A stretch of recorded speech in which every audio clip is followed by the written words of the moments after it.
Hi, I'm Deb Newberry, and first I want to thank you for taking the time to spend a little bit, about 16 minutes or so, with me to do an overview of the 4 steps that are included in the Alpha to Omega Challenge.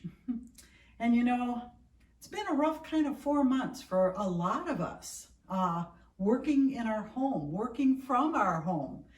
And some of you are probably excited about getting back to work, but some of you might be a little bit concerned or afraid or not quite knowing exactly what you're going to find when we start with the restart. You know what? I've been there.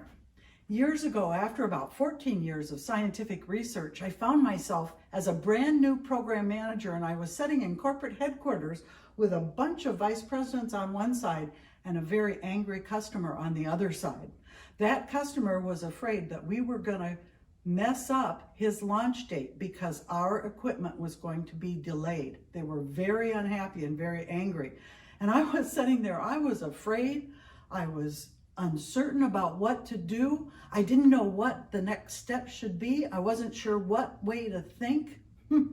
But I did know that it was my responsibility to make that customer happy, to deliver on time. It was my responsibility to pull my team together and deliver what we had promised. It was my responsibility to kind of save our company's reputation. It was through that experience that I started with these 4 steps that I'd really like to share with you in the time that we have together, starting on the 6th of July.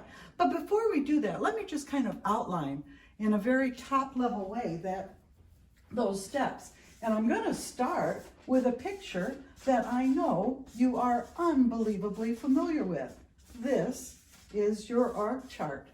And you, Mr. CEO or Vice Presidents, you're up here.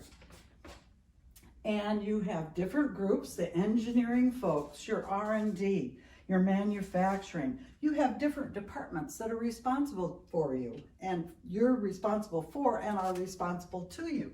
These 4 steps, the first one starts up here with you. The second one is going to involve multiple departments. The third step, which I'll talk about in just a minute, involves everybody. But then you know what? That 4th step is going to end up back with you. So let me just talk about each one of those steps in a little bit of detail for the time being. So step 1, pretty easy. Step 1 is to revise your strategic plan. The strategic plan that you probably wrote about 8 or 9 months ago may not be good anymore, may need to be revised to take advantage of and understand these new times that we're in. And so I'm sure you have a vision in that strategic plan, and you probably have some financial aspects of that strategic plan, and you probably did a SWOT analysis, strengths, weaknesses, opportunities, and threats. And what we'll talk about is it possible that some of your strengths are now weaknesses, or vice versa? Is it possible that there's now opportunities that you had never thought of, actually because of the COVID-19 pandemic? So that's what we'll talk about in step 1.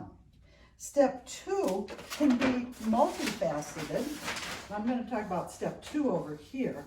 Step 2 is where you really validate some of the ideas that your people may come back to work with. Now, these could be technical ideas, new implementation, new functionality for your product, new ways to manufacture it, new equipment, new materials.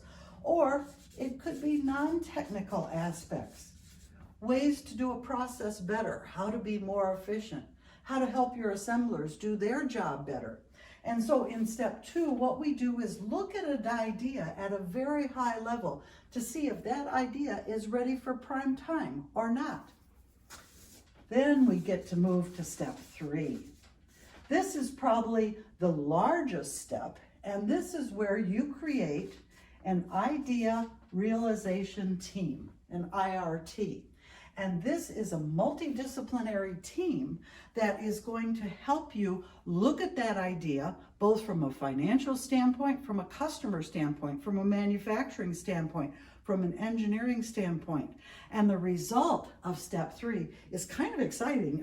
I've got goosebumps right now because it's exciting. What happens here is you end up with a set of milestones, set of milestones, and we're going to graph those milestones with cost versus time.